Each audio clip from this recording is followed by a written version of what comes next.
সরকারি সেবা নিয়ে জনগণ সন্তুষ্ট নয় বলে মন্তব্য করেছেন জনপ্রশাসন সংস্কার কমিশনের chairman Abdul মুঈদ Chowdhury.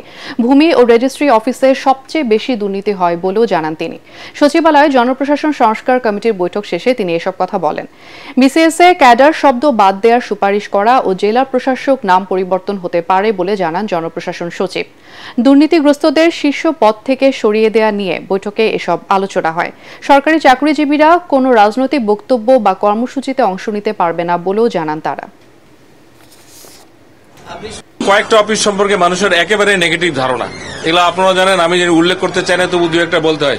AC land office সম্পর্কে বাজে ধারণা, রেজিস্ট্রি অফিস সম্পর্কে খুবই বাজে ধারণা, এবং রেজিস্ট্রি অফিসের করাপশনটা এমন লেভেল, কোনো অভিযোগ নাই, কারণ শেয়ারিংটা ইজ সো সাইন্টিফিক, কারো কোনো অভিযোগ নেই, সবাই দিয়ে যাচ্ছে। এই জায়গায় নিচ্ছে তো বটে, দিচ্ছে এবং নিচ্ছে, এবং আগে বরং এটাই বলে আগের ছাড়ের চেয়ে আপনি কম নিচ্ছেন।